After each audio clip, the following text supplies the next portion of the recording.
নমস্কার, আমার আরেকটা নতুন ভিডিওতে স্বাগত সকলকে। আজকে আমি জিলেট এক্সাম নিয়ে আলোচনা করব, যেটা West Bengal joint entrance examination board দ্বারা কন্ডাক্ট করা হয়। তাদের রিভাইজড এক্সামিনেশন শিডিউল পাবলিশ করেছে এবং ইনফরমেশন বুলেটিন পাবলিশ হয়েছে। তো এবছরে কবে এক্সাম হবে এবং যাবতীয় ইনফরমেশন এক্সাম সংক্রান্ত দেবো। এই এক্সামে কারা এলিজেবল, এক্সাম প্যাটার্ন কি থাকছে, কত মার্কসের এক্সাম হয়, কত ঘন্টার এক্সাম হয় এবং এর ফর্ম ফিল আপ কবে থেকে শুরু হবে, কী করে অ্যাপ্লিকেশন করতে হয়, কী কী ডকুমেন্টস লাগে ফর্ম ফিল আপ করতে, সিলেবাস কি থাকে, কাট অফ কেমন কি ওঠে, সমস্ত তথ্য দেবো আজকের ভিডিওতে। তোমরা স্কিপ না করে সম্পূর্ণ ভিডিওটি দেখতে থাকো। এবং আমার এই ভিডিওটি যদি ইনফরমেটিভ মনে হয় তাহলে একটা লাইক করে দেবে, কোনো কোয়ারি থাকলে কমেন্ট করে জানাবে এবং পারলে চ্যানেলটি অবশ্যই সাবস্ক্রাইব করে আমার পাশে থেকো। তাহলে যখনই আমি কোনো রিলেটেড ভিডিও নিয়ে আসবো তার আপডেট তোমরা পেয়ে যাবে। চলো আজকে ভিডিওটা শুরু করা যাক। তো জিলেট যে এক্সাম হচ্ছে, যেটা হচ্ছে বিটেক করার জন্য, ঠিক আছে, যারা ডিপ্লোমা করে ল্যাটারাল এন্ট্রিতে অ্যাডমিশন নিতে চাইছো।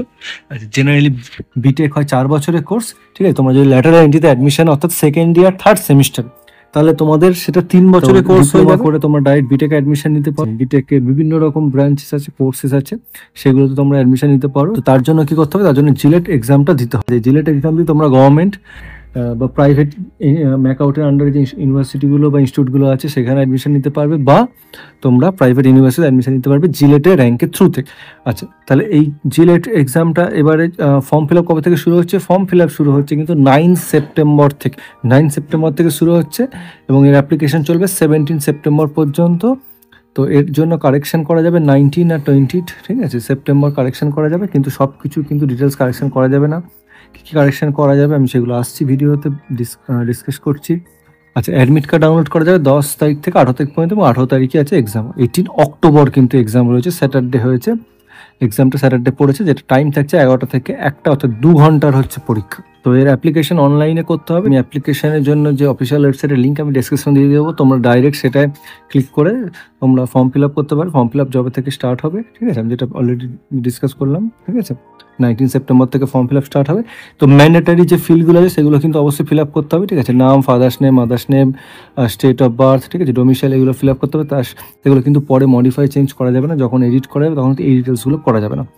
আচ্ছা, এবার হচ্ছে তোমাদের মোবাইল নাম্বার আর একটা ইমেল আইডি, এটা কিন্তু অবশ্যই লাগবে, ঠিক আছে। যদি না থাকে জেনারেট করে রাখো এখনই। তো এরপরে যেটা লাগবে যে স্ক্যান কপি অফ ফটোগ্রাফ আর সিগনেচার। এছাড়াও তোমরা যে ডিপ্লোমা করে ডকুমেন্টস লাগবে, আর যদি তোমরা ফাইনাল ইয়ারে থাকো বা পাস আউট হয়েছো তাহলে সেই সার্টিফিকেট বা মার্কশিট লাগবে, এবং সাথে যদি তোমাদের কাস্ট সার্টিফিকেট থাকে সেটা লাগবে।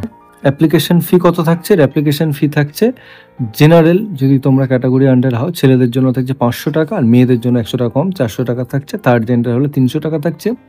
SC ST OBC যদি কোনো ক্যাটাগরিতে বিলং করো তাহলে 100 টাকা করে কম থাকছে, অর্থাৎ ছেলেদের 400 টাকা, মেয়েদের 300 টাকা, আর থার্ড জেন্ডারের 200 টাকা থাকছে।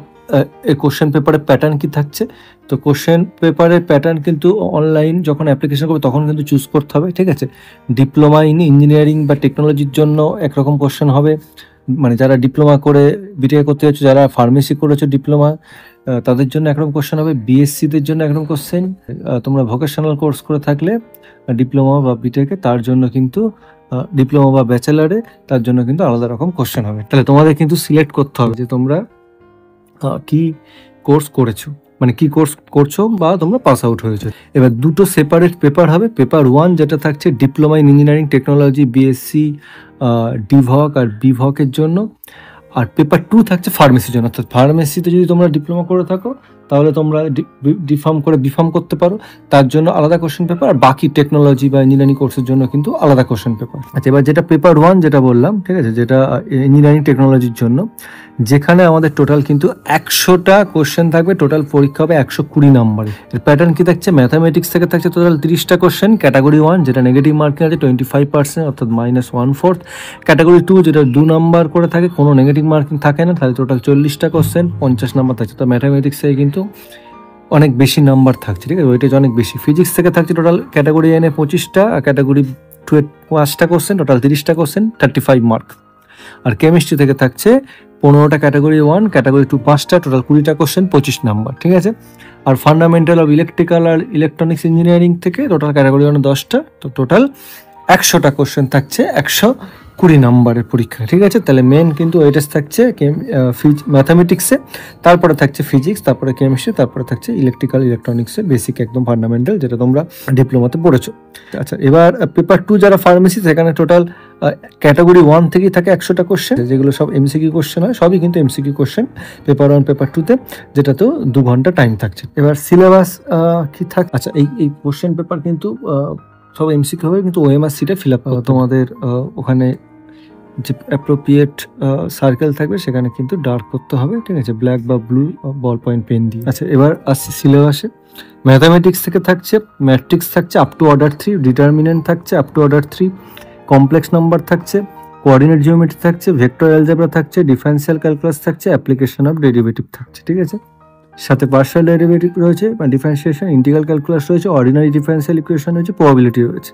এটা কিন্তু ম্যাথামেটিক্স থেকে। ফিজিক্স থেকে কি থাকছে? ইউনিট ডাইমেনশন মেজারমেন্ট থাকছে, কাইনেমেটিক্স থাকছে, লজ অফ মোশন থাকছে, ওয়ার্ক ফর এনার্জি থাকছে, গ্র্যাভিটেশন থাকছে, ইলাস্টিসিটি থাকছে, সারফেস টেনশন, ফ্লুইড মেকানিক্স থাকছে, মানে হাইড্রোস্ট্যাটিক্স থাকছে, থার্মাল এক্সপেনশন অফ সলিড থাকছে, ট্রান্সফার অফ হিট থাকছে, থার্মোডাইনামিক্স থাকছে, অপটিক্স থেকে থাকছে reflection of light, refraction of light, lens, আর থাকছে আমাদের মডার্ন ফিজিক্স থেকে ফটো ইলেকট্রিসিটি। কেমিস্ট্রি থেকে কি থাকছে? Atomic structure, chemical bonding, acid base and salts, oxidation, reduction, electrochemistry থাকছে, chemical equilibrium, water, organic chemistry, ঠিক আছে। আর ফান্ডামেন্টাল অফ ইলেকট্রিক্যাল ইলেকট্রনিক্স থেকে থাকছে electrical components, measuring instruments, transformer, electrical machines, DC sources and circuits, AC sources and circuits, basic semiconductor physics, analog circuit, digital electronics. আর ফার্মেসির জন্য ডিপ্লোমাতে যা পড়েছো সেটাই থাকছে সিলেবাস। আচ্ছা, এলিজিবিলিটি ক্রাইটেরিয়া কি থাকছে? ইন্ডিয়ান সিটিজেন হতে হবে, এজ রেস্ট্রিকশন, কোনো আপার এজ লিমিট নেই।